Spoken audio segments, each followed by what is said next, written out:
Welcome to the RPG Podcast. And we are live. Oh, God, Patton! Presented by SHEATH. A Time Wheel production.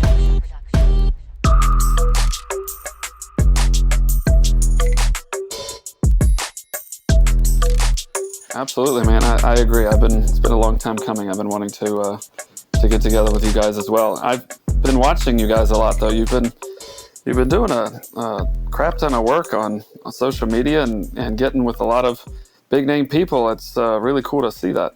Like Scott Purdum. Well, way to segue into that one. Yeah, so thank you. We're just so everyone knows, I'm here with Scott Purdum. This is the Robert Patton Global Podcast. Thank you so much for joining us. We kind of got right into it, and we're just talking about, like, what I like to talk about on this podcast is success, how you find success, how you train the mind to be successful. And I know working with horses and people, you try to use horses to get people healthy mentally. Is that accurate? That's an accurate statement. Sure. Yeah. What got you into that? So when I was one of those kids that was born and raised around horses. So, at the young age of 3, I started riding. My parents, that's how they met, was in horses. And, it was in my DNA, I guess. And so I grew up, went to college for only a year and dropped out of college and decided I wanted to train horses for a living. And that's how I kind of started my career and been doing that for the last 16, 17 years, something like that. I don't know, way too bloody long. Every time I think about it, I just feel older. I know. I looked at myself in the mirror the other night and I was just like, what? That's what I look like now? It hit me all at once because I'm 42 and I feel kind of like I'm still 28 or whatever, but you're only as old as what's in your mind, man. Yeah, I was just staring at myself. I was like, whoa, you look so different now. Yeah. But that's life. That's what we're going through.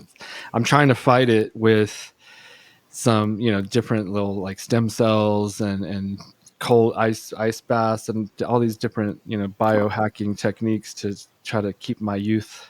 Oh, yeah? How's that going for you? I feel good. I mean, I know I got stem cells and it was kind of subtle. I don't even know. It's like you said, it's kind of all in the mind, and it might be a placebo thing, but and so just taking that and going a step further, you talk about the transformation. So kind of a segue into something that, coming back to something you said in the beginning here, is about the mind. So when I really started into this, I was really all about training horses, and I kind of switched into training the people because with horses, I realized that it wasn't the horses' faults, it was the people. The people, humans, are the ones that kind of do all the screwing up of horses, generally speaking, and so then I turned into training, teaching people how to deal with horses, using them for therapy, etc., which they're fantastic. They're fantastic therapy. By the way, but then what I've even shifted even more to, so transformation, I'm all about continuing education personally. Like, that is my number one thing, is continuing ed.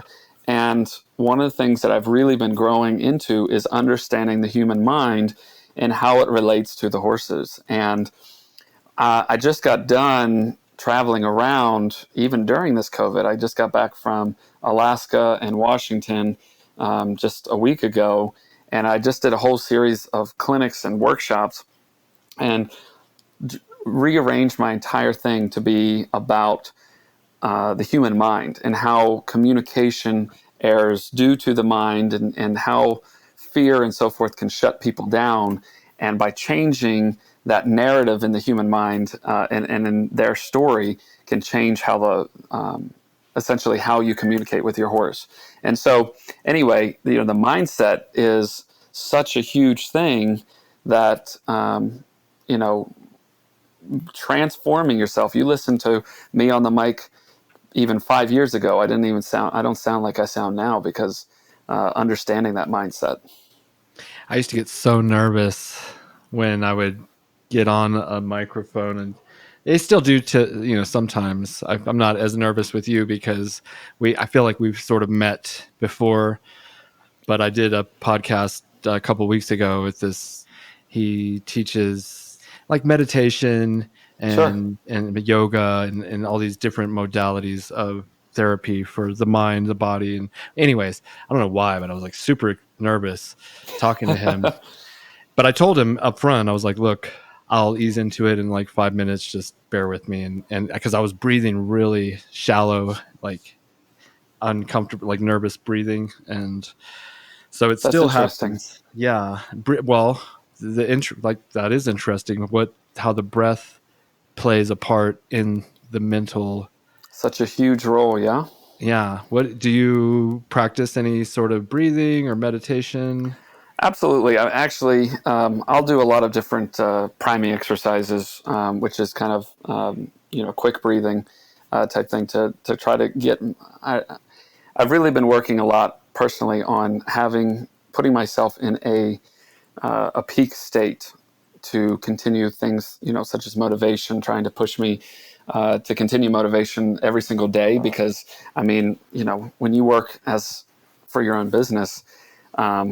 Sometimes I was falling down what I'd call the rabbit hole, where I'd fall down into this state where it was just day in and day out of the same crap, 16-hour days. And you're like, man, how the heck do I get out of this? Yeah. I mean, people don't understand it. Like it's a marathon, not a sprint. It's a long game. long ways. So, you always hear, well, it's not work if you're doing what you love. Well, I did love it, but then 16-hour days beats you to hell, and you're like, do I really love this? And, so I had to realize that essentially I needed to change. I have kind of a radical change in my physiology, and so I do a lot of stuff to try to make myself remember what I'm grateful for, things that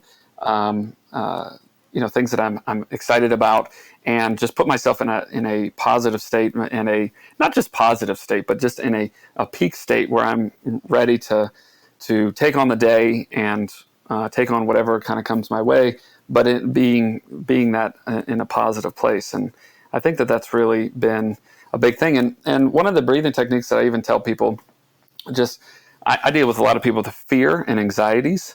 And so, even a fast breathing technique that works really well, which has been widely used. I mean, I didn't invent it. Is kind of the, breathe in for 4 to 7 seconds, hold for 7, breathe out for 7. You know what I mean? Yeah. And that's a very commonly used one, but it really still does. I mean, it does wonders. We do take a minute, whatever, and just take some long, deep breaths to calm down. People don't stop long enough to do that. They don't.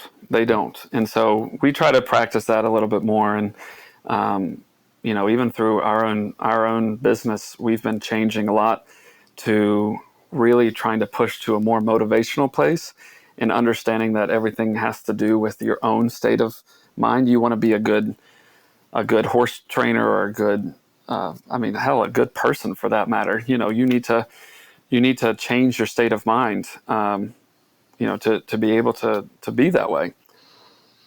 Yeah, to be not so much affected by your outside surroundings, but to be the center, the calm, and the focus within, and let the outside not affect you so much. That's what these types of peak states can give you, is that you're in control. So what happened with that? I didn't hear that podcast. What happened kind of with that gentleman you were describing? We talked a lot about mostly similar things: breathing techniques, ice baths. He's like 66 and full of life, like super vibrant. That's awesome. He was really just corroborating a lot of information that I had heard on on podcasts and whatnot. There's a guy named Wim Hof, and we really got onto a Wim Hof kick. I'm sure you've heard of him. I have. I'm not as privy to him though either. So So we got deep. I was doing it wrong. He kind of corrected me on my breathing technique, which if you haven't tried it, go to YouTube, do like the Wim Hof breathing technique. There's a 11-minute version where you're just taking like long, deep breaths in, short breaths out for 30 breaths, in a row. And then you exhale out for basically as long as you can. And typically it's about a minute. But then when you inhale, you hold and squeeze like your perineum, your guts, and you're trying to like push energy up into your brain. And I was not doing that last part where you hold and squeeze. I was just holding my breath. I wasn't really like squeezing. okay. And man, it gives you like this head rush to the point where you almost pass out. So you want to be sitting down. But what's happening, according to him and Wim Hof, is you're getting all of the endocannabinoids and norepinephrine and like adrenaline and all these chemicals that you can produce, yourself. Like people look to drugs to stimulate their body when you can do these techniques. And I have experimented in the past with all of the substances known to man, probably, but this is very powerful, and it's natural, and it's within you, and it'll fuck you up, and like, but just but for in like, a good way. In a good way, and for like a minute, and then it really like overloads your brain with. It feels like chemicals. It feels euphoric, but then you come out of it and you're awake. It's one of those. Sounds like one of those things that it's that release almost. That when you release it, everything. It's just probably a total sense of relaxation over the body. Is that right? It really is. It's so cool. I've been doing it pretty much every day now for like 3 months, and started it right before I moved. I was moving is such a pain in the ass. I get that.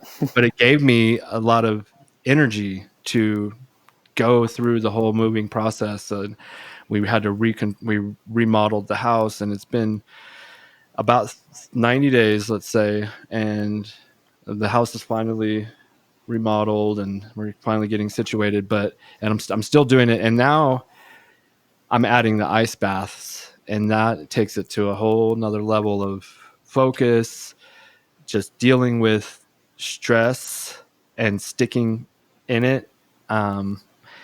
And just it forces you to breathe deep, breathe, and then breathe out and breathe in and breathe out real long, deep breaths, to the point where it almost you start feeling hot, like the cold starts feeling hot, because your body is adjusting to the conditions and doing whatever it needs to do. Like if you were in an ice storm naked, you'd probably die eventually. I remember that weekend. That was rough. Yeah, that was a wild one. Too much alcohol. That's right. That's so interesting you say that, though, about the ice bath, because I've been doing a lot of reading and a lot of research on these things, and every single one has been talking about these cold, ice showers, cold showers, ice baths, whatever. And that's probably the one thing that I haven't been able to pull myself to do, other than like after a major workout. I'm like, I'll do a cold shower then, but it doesn't feel so bad. But I haven't been able to get up the gumption to really try that one. That one's the hard one, because everyone says, you should do it every day. Like a cold shower. You like wake up, take a cold shower. You're like, are you out of your mind? Yeah, I remember. It reminds me of a Seinfeld episode where Costanza was going to the gym and he was sweating. Remember that one? I do. I know exactly which one you're talking about. Sweating for like hours after the gym, and then somebody said, "Why don't you just take a cold shower?" He's like, "Only psychopaths take cold showers." I was that way also, and you want to do it when you're like fully rested, kind of. You know what I mean? Like if your body's strained, you haven't been getting a lot of sleep or eating well, probably not a good time to do it. But when you're after a good workout, you're feeling good, you're warmed up, get in there. And that's the typical way to do it. And I think that's probably the best way to start. But if you're not like athletic or whatever, and you want to try it, the suggestion is you're taking a warm shower, you take a normal warm shower, the last 15 seconds, turn it on cold. Just to start it, just give yourself a quick, like low bar to pass. And then, you do that for a week or whatever. And then you slowly increase the length of time that you're taking the cold shower portion. And it's just a way to sort of introduce it kind of softly, so you're not shocking yourself so bad. That's fair. Maybe I'll have to do it from that perspective, is the last, like you said, 15 seconds. Yeah. Give it a try. Or even, like I say, I'm doing an ice bath. I'm not even really doing an ice bath. All I'm doing is filling up the tub with cold, just cold water, as cold as it gets. And I just took the temperature because I was wondering how cold it was, because I was like, this has got to be freezing. But it was only like 55 degrees. But makes you feel even worse about yourself. Yeah. Well, but what it did was I was like, oh, it gave me some kind of mental comfort to stay in there longer. So I was doing like a minute, but now I'm doing up to almost 5 minutes in the same temperature. And as time goes on, I'm going to start adding a little bit of ice and like slowly dropping it down. And I don't know what the end goal is, other than when I want to be enlightened and awakened and at a peak state. I think that was an interesting term you used, that trying to stay in a peak state. I like that, but it's so hard to stay there.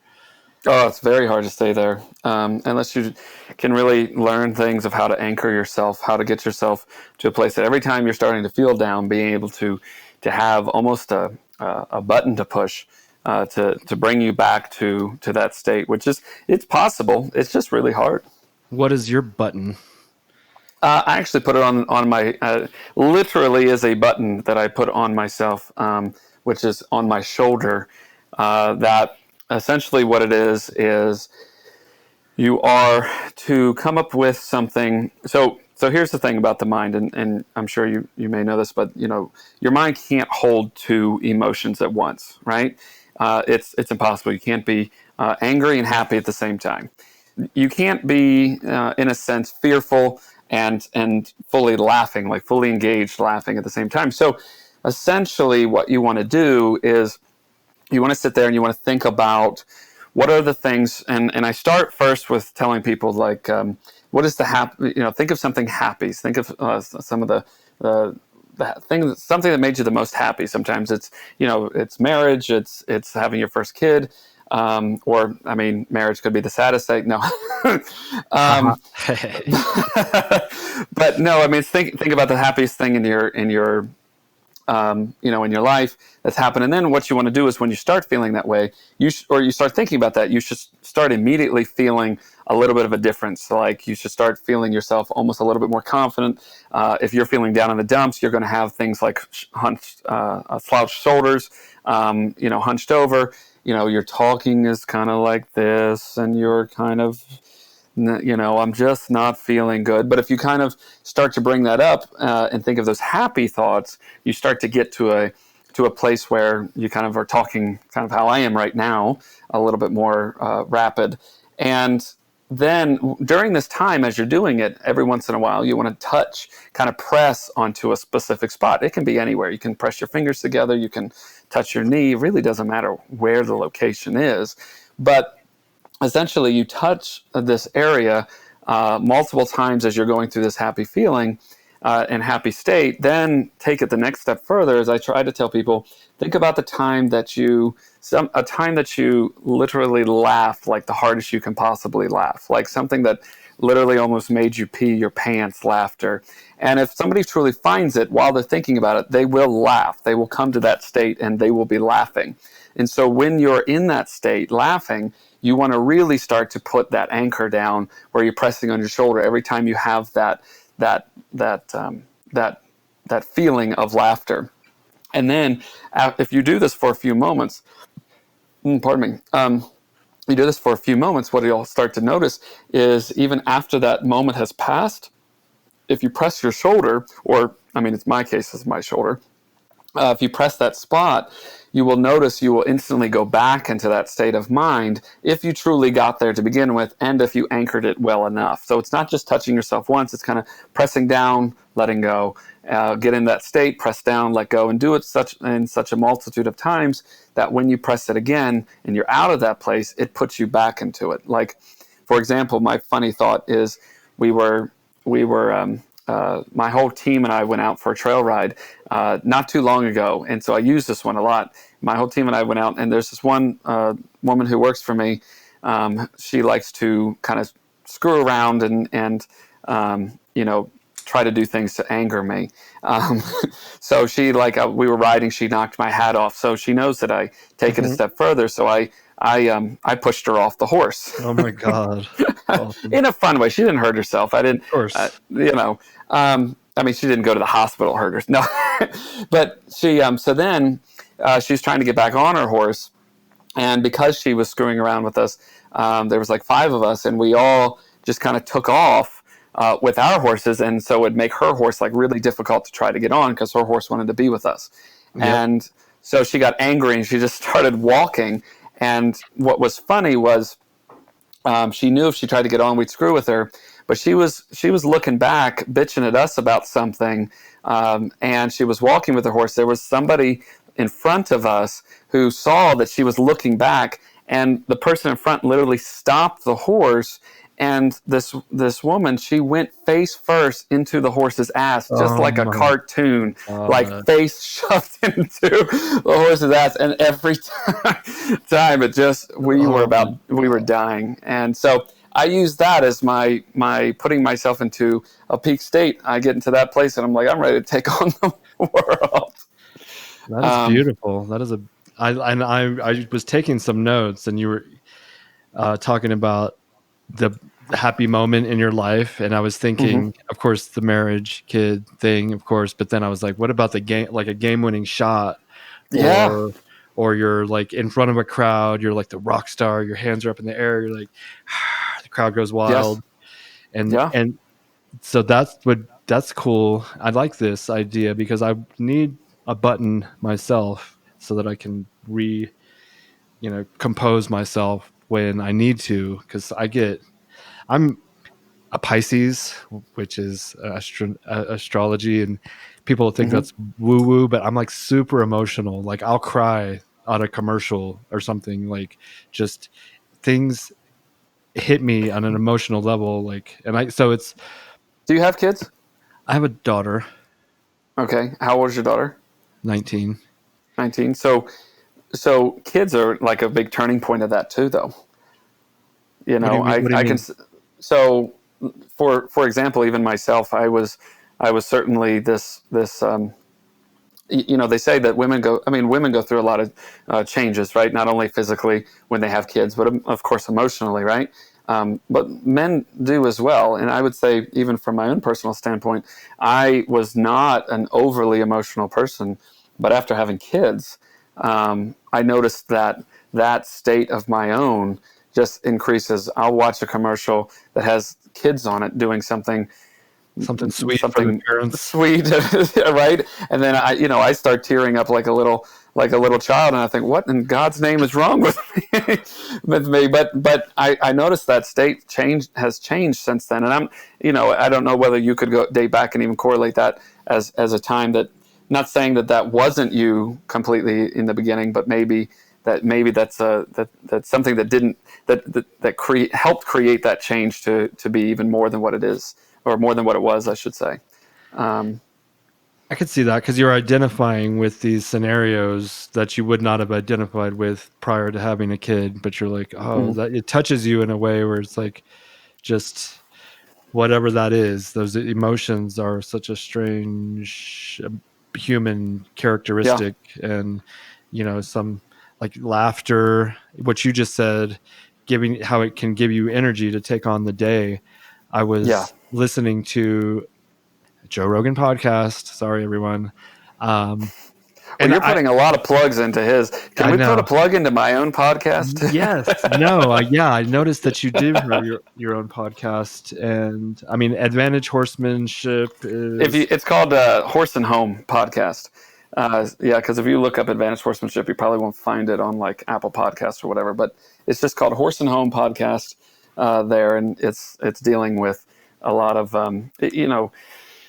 kind of like the real side, just conversation, just very similar to what we're conversing about right now. Just kind of whatever kind of comes up, or we'll try to have a topic of the day, but just kind of like we're having now, would get sidetracked. But so is it on YouTube? It's on wherever you can find any podcasts. So like Spotify, Apple Podcasts, same platforms that you're on. Yeah. As well.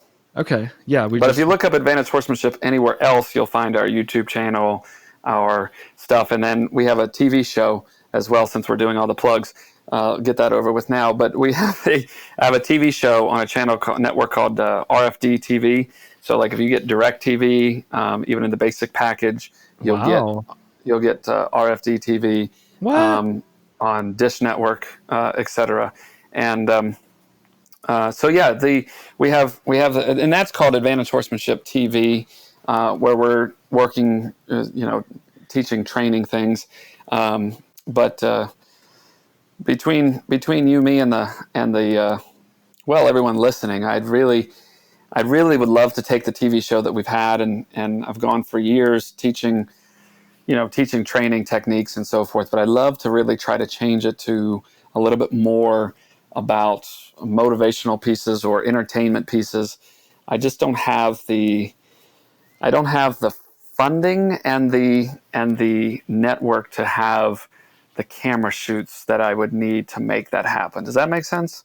We just need to have it sponsored by sheathunderwear.com. Now, see, there you go. Now you're going. We're going back to even how we met was the original product of Sheath. Yeah. And I think I don't remember, we sent you some stuff, and I like guys that are doing stuff, and you're definitely out there getting it done and helping people and being a badass man. Not that you can't be a badass woman.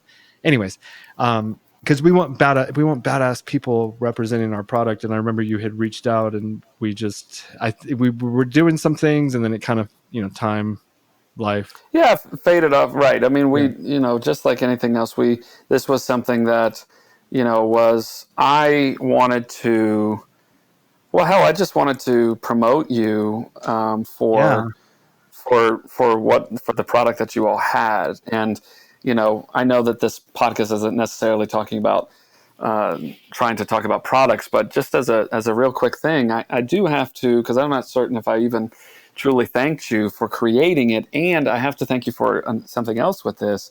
Is actually, before I just compliment you up one side and down the other, one of the things is how I even came about finding you guys is, like, first off, I'm kind of a cheap guy, right? I'm the one that the wallet creaks when you open it type thing, and so like any undergarments for myself, I'd always buy like the cheap crap from Walmart. And in the middle of summer, I don't know what it is right now for you, but it's literally 98 degrees here, and 100% humidity. It's blazing hot, right? And so anyway, the thing that always drive me crazy, especially in the heat, right? I mean, we all know what happens underneath when heat happens. When riding horses, man, I was always singing soprano, and it was not an easy thing. And so, you were sitting on things. Sometimes? I was sitting on things, and I mean, it was. I'd always get those questions from other guys. Like how do you keep yourself comfortable during this time frame? And I never truly had an answer. I was like, well, you got to shift them and kind of hope for the best, and so I'd always tell people, no loose underwear, because that would just, that just is never good. But if you want to have a role in the upcoming Nutcracker, yeah. Oh my God. But anyway, so I did a quick search. Actually, I did a very extensive search, not even a quick search. I did an extensive search looking for something of some kind of solution. Like I had in mind what you had already provided. And if I didn't want some kind of like monkey trunk type underwear, I was not finding anything. And then eventually I ran across you guys. And so, of course, the rest is history when it comes to the purchase of it. Obviously, purchased it there was I'd say about a day of a learning curve because it felt different than what I was ever used to, of course. But as soon as I got on the horse, I was like, holy crap! Like it was nothing short of amazing. And of course, the added benefit to it was the material used, because then, I was saying it's 98 degrees and like the sweat, man, that really gets you. But here's the coolest thing. And this is when I tell people about it, even though you have absolutely zero relation to horses, whether you did this on purpose or not, you related it to horses by the sheer brand title. The name SHEATH is literally the name of the male, yes. For exactly. making Now, for having babies or what? Or no, it's like you have to for their private, basically the male private parts of a horse. That's what we call it, is the sheath. And okay.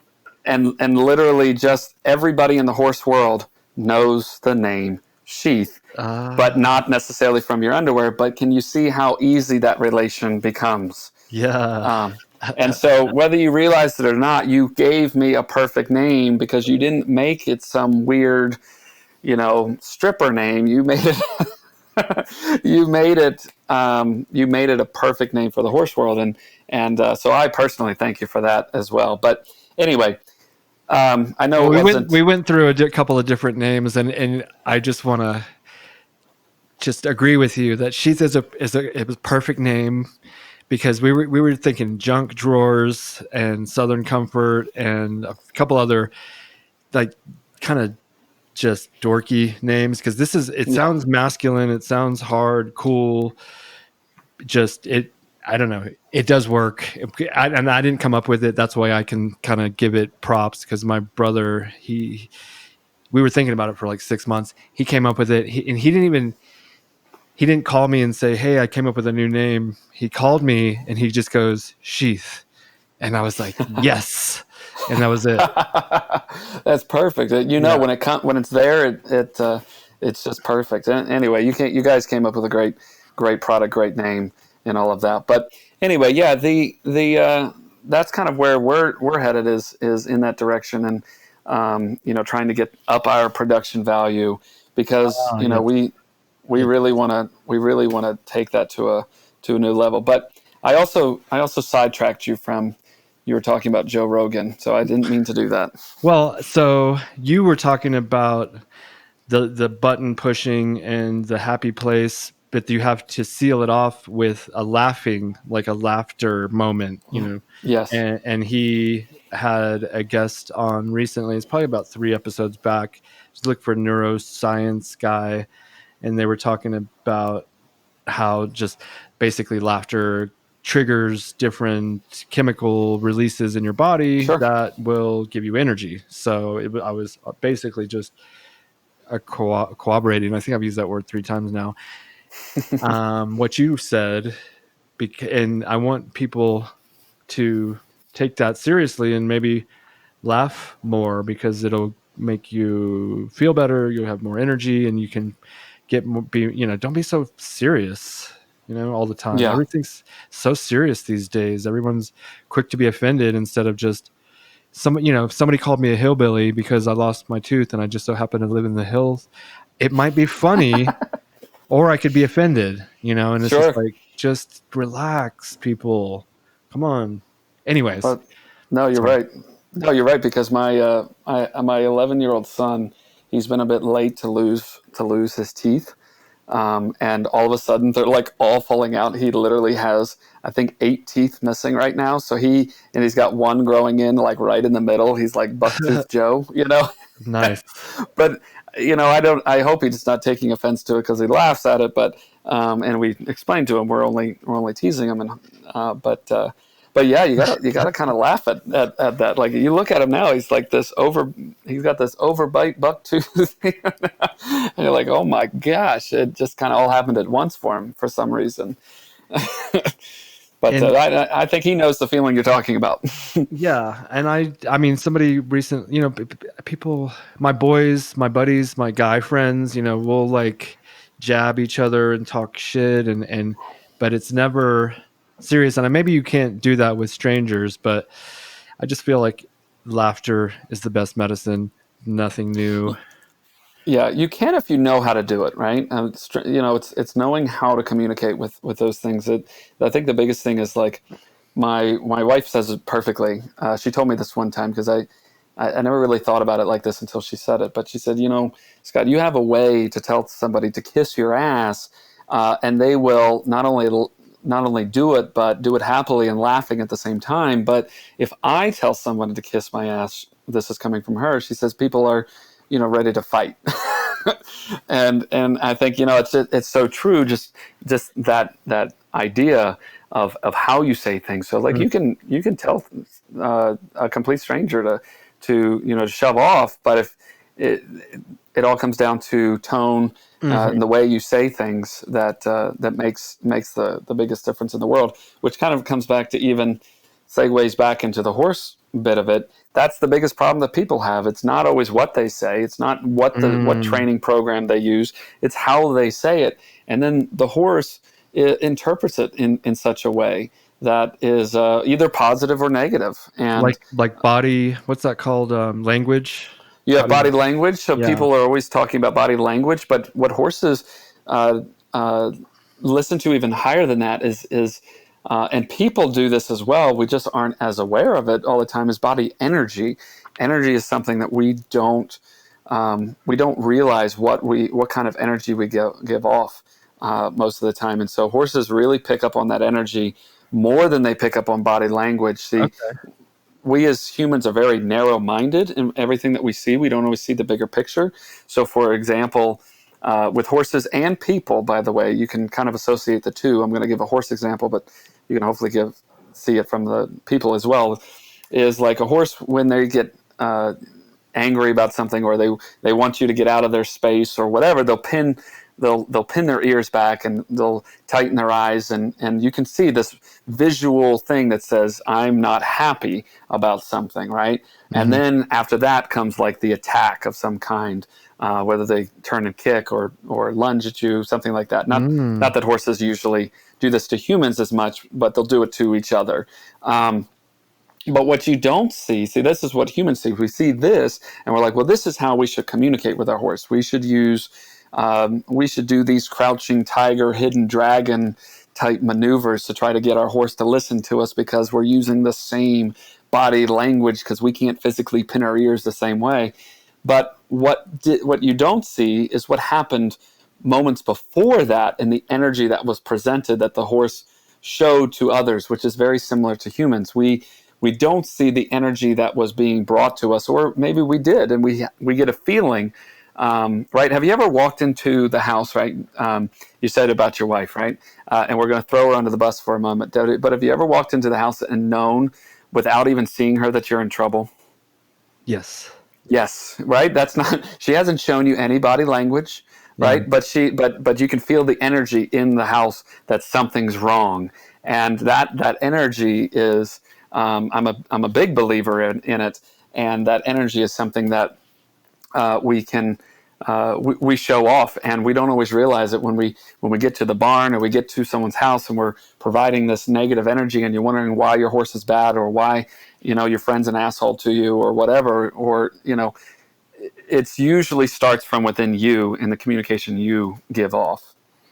I mean, it's bringing me to a scenario where I went on a double date with before she was my wife, and some friends of ours, and we got into like a tiff on the way there. And the whole night was ruined, and it was because of me, because I got I'm very sensitive sometimes, and I've got a lot better, but I get jealous and things, and maybe she said some guy was cute or whatever, and it just A, don't do that, but B, I shouldn't, I mean, I see girls that are pretty, so it's like, relax, Sure.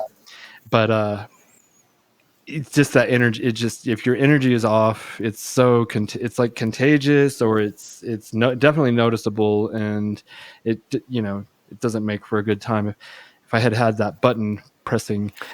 It's funny you say that. I was just going to say you should really, really try to find that state, and putting yourself into that peak state for your own self, I think will be beneficial, because it certainly has helped me. It's helped a lot of people. I'll tell you this real fast story. I was just recently in Alaska, and I was teaching. We had 3 days of this clinic, and this woman got on, and her horse was spooking. She would tell me, like, her horse, she was afraid to get on. She was petrified, and she got on her horse. She's like, my horse spooks at everything, and she's walking around, and the horse spooked like 3 times at something. You can literally see her like shaking, in the saddle, and she was trying to fake it. She was smiling, but you could really see that she had fear, right? Mm-hmm. So I told her, I said, I want to play with this. I'm still a student in learning this. I can't profess to say like I'm the, perfect at even explaining it necessarily, but I'm working at it. And so I got off the horse. I had somebody else hold the horse, and I went through the same type thing. But I was the one anchoring her. I was the one pressing the button, because sometimes it is a little bit about timing.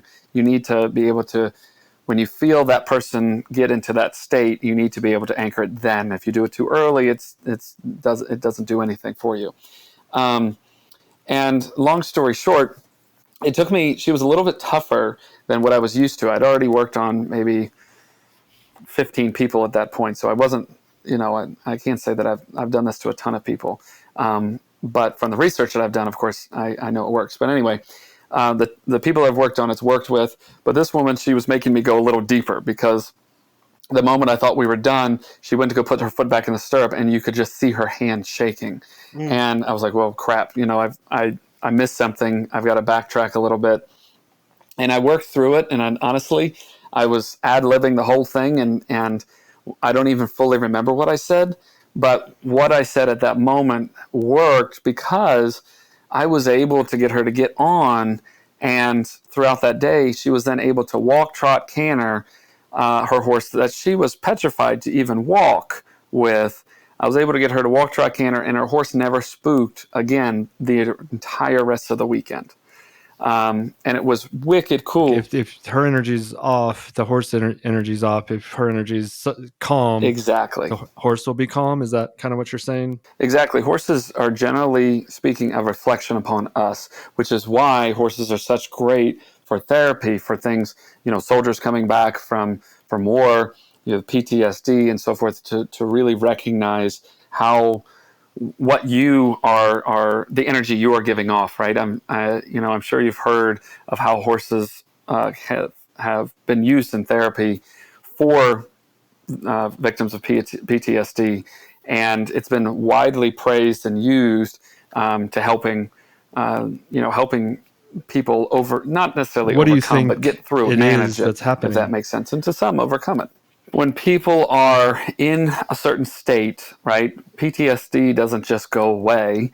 It's something that you almost suffer from daily, almost every minute of your life. And of course, someone like you, which thank you for your service, would know way greater than I would, understanding it. And, so what what horses do is they are a reflection upon the energy you provide, right? So, for example, if you're bringing a negative energy to the table, and you have this loose horse, if you are with the negative energy walking towards a horse, you might recognize that horse leaves you.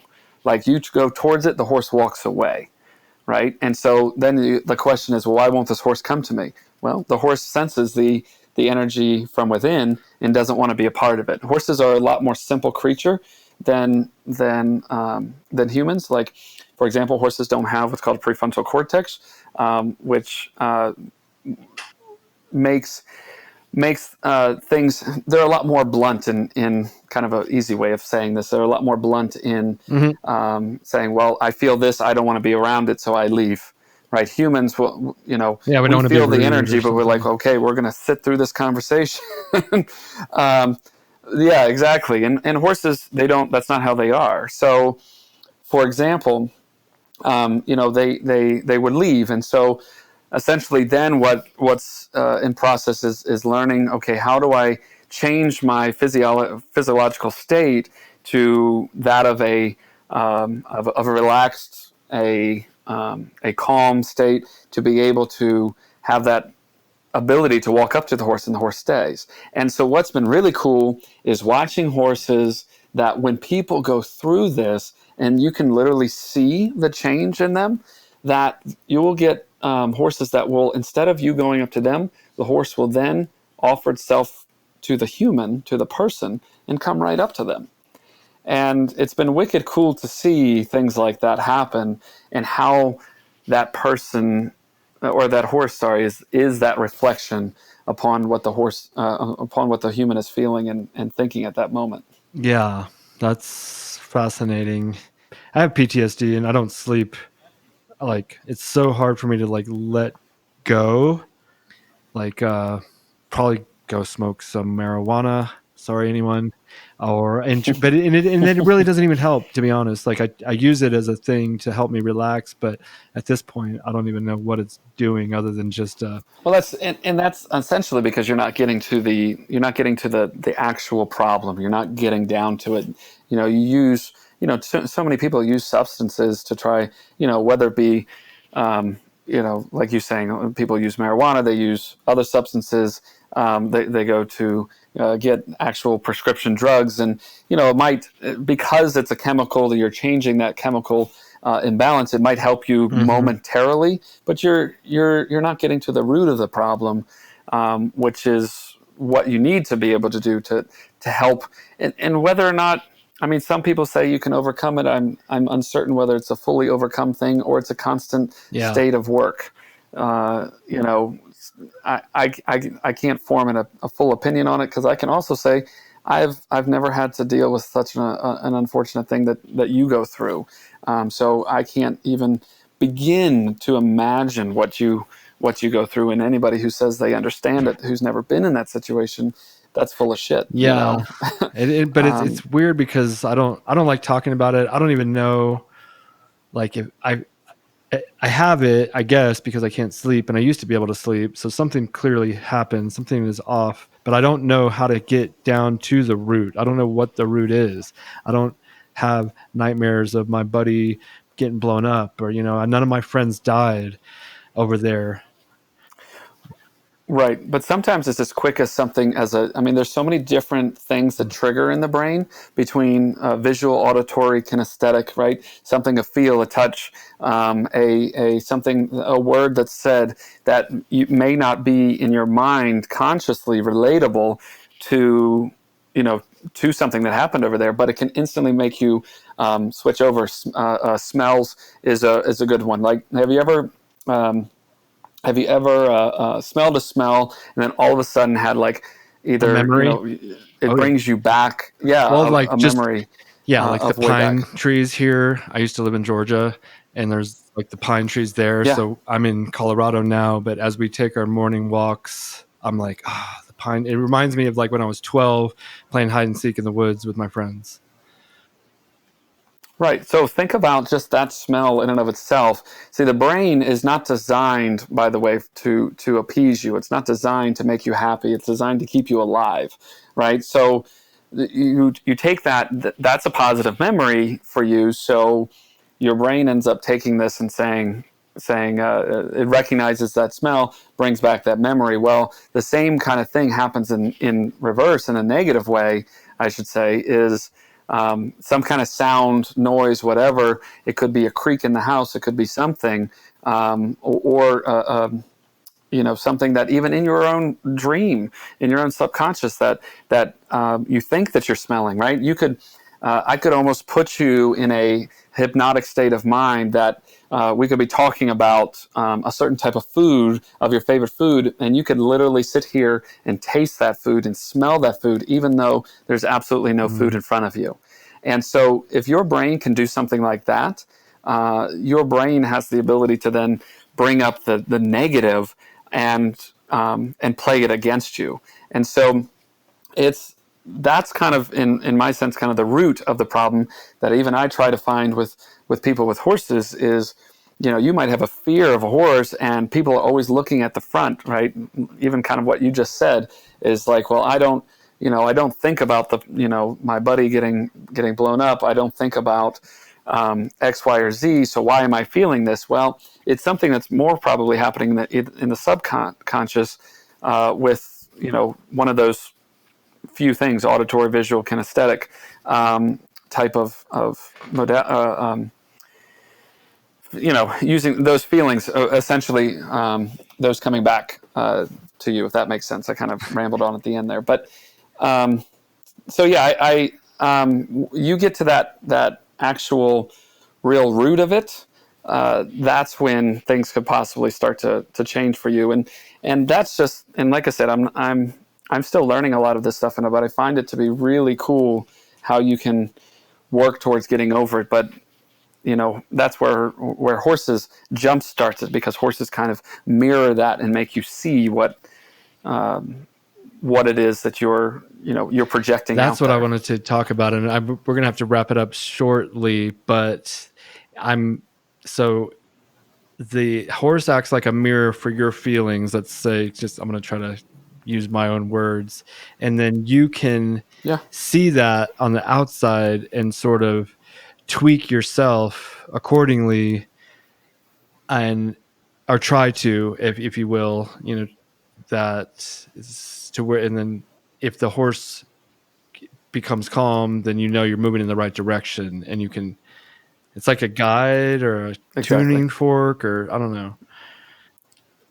Yeah, no, you're on the right path, and essentially, like you said, part of it is you can't just fake it. With horses, you can't fake it necessarily, right? You can't put a smile on and the horse sees that, and all of a sudden you're at one with them. It has to change from within you, and sometimes for a lot of these people, it's not like it's a one and done thing, and you may have to do several sessions with a horse before it actually changes. But, it's something that's a progressional thing more than just a immediate change. I've seen really powerful immediate changes, but that doesn't mean that comes the same for every that maybe person. It would even stay. If it's immediate, they're better, and then all of a sudden they go home, and then maybe it comes back or something maybe. So Exactly. So this is a good point to kind of tie a bow here, because I want to, I kind of want to come do some of your therapy actually, but what if someone else wanted to do that? How would they go about it? Well, I don't necessarily offer as much of the PTSD stuff yet, because but there are a lot of places to do that, that do work with that, because, and they kind of have their ways to be able to help people even more. I'm still a student with that, but when it comes to if people are trying to look how to get themselves with horses, that's essentially what it is that I do right now as I'm expanding and changing. I don't want to promote a side of me that I'm not ready for. No, totally. Yet, if that makes sense. What do you promote then exactly for your service? So essentially, I promote being able to get people to communicate with their horse a lot better, and understanding their own selves, their own anxieties, how to start to get over these anxieties, fears, and become a better rider from not only the mental side, but a physical side. If you learn how to put yourself in a stable, centered place, both mentally and physically, because that is the thing too, is mentally is a huge part, probably one of the biggest parts, but physical centered is also important. And I don't just mean through breathing techniques, but literally understanding how to center your gravity on the horse correctly is exactly what we do. So we give you that stability that you need to ride a horse and work with the horse. And so that's what we do. And you can always look us up. Like I said, there's so many different avenues. But if you Google Advantage Horsemanship and or my name, Scott Purdum, most people can't seem to spell my last name, so just do Advantage Horsemanship. So we have a website, AdvantageHorsemanship.com. If you have DirecTV or Dish Network, the basic packages give you RFD. And you can every Wednesday at 3 p.m. Eastern Time is when our show airs. And we would love to talk more. We've got YouTube tutorials, and our podcast is Horse and Home anywhere you get your podcast. That is beautiful. This was a very fun, entertaining, but like enlightening, kind of informative, which is what we want to provide, that type of podcast for myself primarily. But if I'm learning, then the person listening would also probably be getting some valuable knowledge. So huge guest, Scott Purdum, Purdum. Look him up. Hey, you got it right. He's doing the Lord's work, if you will. Maybe not if you're not religious, but just good things for the world, helping people with horses, following your passion. That's what we want to also promote to individuals. It's probably not going to be horses for whoever's listening, but whatever it is, find it, follow it, don't give up. And that's my message to the world is, once you quit, the game's over, So, if you there's always a way around every obstacle. I'm just gonna say it like that. There's always a way around every obstacle, no matter what it is, unless you want to be 7 foot tall. Most things you can do. Well, you can sit on a horse. Anyways, thank you, Scott, for coming on. Thank you for having me. It was great. I enjoyed it. This podcast is sponsored by SHEATHunderwear.com and Advantage Horsemanship. Go check them out. Thank you, everyone, for listening.